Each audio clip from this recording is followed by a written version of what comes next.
یہ دوپہر کا وقت تھا جب آفس وغیرہ میں کام کرتے افراد بریک لے کر اپنی پیٹ پوجا کرنے میں مصروف تھے۔ انہی میں سے ایک درمیانے درجے کے ہوٹل میں اس وقت معمول کی گہما گہمی تھی۔ لذیذ کھانوں کی اشتہا انگیز خوشبو ہر طرف پھیل رہی تھی۔ کٹلری کی آواز، ویٹر کا مصروف انداز میں آرڈر لے کر جانا اور پس منظر میں نسوانی قہقہے۔ غرض کے سیٹنگ ایریا میں کافی رونق تھی، اور اسی رونق کے درمیان تم دیکھو گے کہ ایک ٹیبل پر معنی خیز سی خاموشی چھائی ہوئی ہے۔ کیا ہوا؟ آپ اتنے چپ کیوں ہو گئے؟ لڑکی تعجب سے سامنے بیٹھے مرد سے سوال کر رہی تھی، جو بنا پلک جھپکے موبائل اسکرین کو دیکھ رہا تھا۔ یہ آدمی تو وہی ہے۔ مرد کے لہجے میں بے پناہ حیرت شامل تھی۔ لڑکی کے کچھ بھی سوال کرنے سے قبل ہم تمہیں ان کی 5 منٹ پہلے کی گفتگو کی طرف لے چلتے ہیں۔ شائستہ کو ہوٹل آئے آدھا گھنٹہ بیت چکا تھا اور اس وقت وہ رغبت سے سینڈوچ کھا رہی تھی۔ اتنے دنوں بعد ہم ملے ہیں، کیا آپ کو میری یاد نہیں آتی؟ وہ نوالا منہ میں بھرے بمشکل شکوہ کر رہی تھی۔ تمہاری طرح فارغ نہیں ہوتا، 10 کام ہوتے ہیں مجھے۔ احمد نے ناپسندیدگی سے شائستہ کو دیکھا، جو بڑے بڑے لقمے لے کر سینڈوچ کا قصہ ختم کر رہی تھی۔ آپ بہت بدل گئے ہیں، پہلے اتنی کالز کیا کرتے تھے اور اب 2 منٹ بات کر کے فون بند کر دیتے ہیں۔ شائستہ روحانسی ہوئی۔ ایسی بات نہیں ہے، بتایا تو ہے کہ بزی ہوتا ہوں۔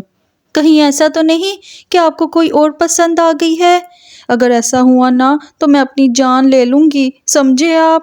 شائستہ خوف زدہ لہجے میں کہنے لگی تو احمد کا دل چاہا کہ وہاں سے اٹھ کر چلا جائے، لیکن فی الحال وہ ابھی اس سے بگاڑنا بھی نہیں چاہتا تھا۔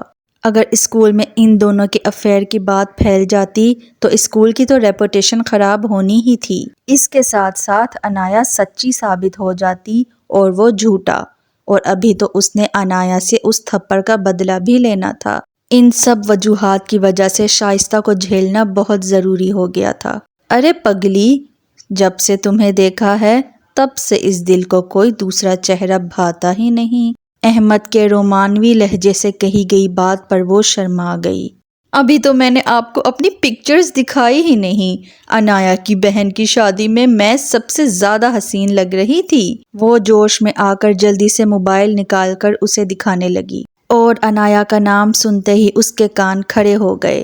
احمد ایک ایک کر کے بغور تصاویر دیکھنے لگا۔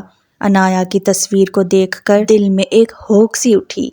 کاش انایا بھی اس بے وقوف شائستہ کی طرح میری مٹھی میں آ جاتی، کتنا مزہ آتا۔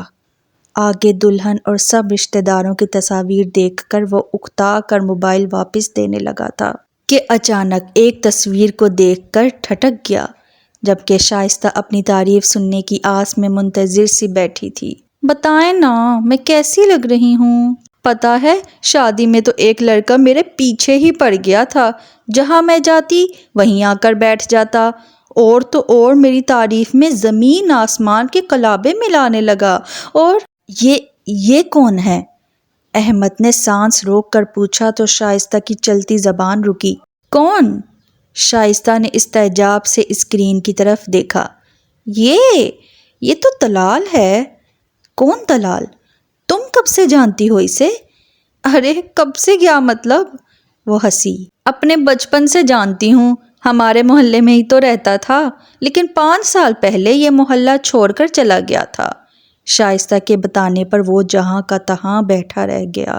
کیا ہوا؟ آپ اتنے چپ کیوں ہو گئے؟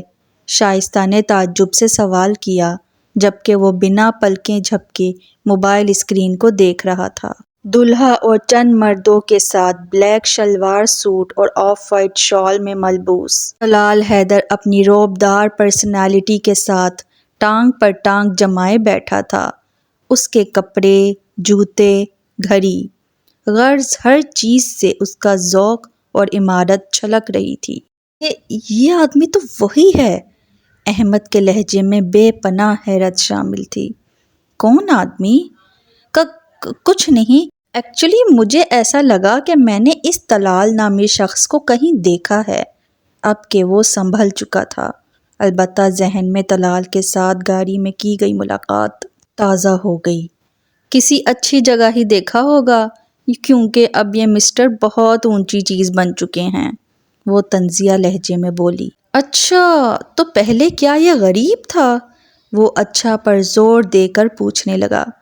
صرف غریب نہیں بلکہ انتہا کا کالا اور بے وقوف سا لڑکا تھا، جو اپنی بھابھی اور بھائی کے رحم و کرم پر پلتا تھا، اور اب دیکھو اسی طلال نے ان کے گھر کا سارا خرچہ اٹھایا ہوا ہے۔ شائستہ کی فاطمہ سے دوستی تھی، اسی کے ذریعے ساری معلومات شائستہ کو ملتی رہتی تھی، لیکن اس کی کایا کیسے پلٹی؟ کوئی لاٹری وغیرہ لگ گئی کیا؟ احمد متجسس ہوا۔ یہ تھی اداس آنگن کی قسط نمبر 42۔ ملتے ہیں نیکسٹ ایپیسوڈ میں۔ اللہ حافظ۔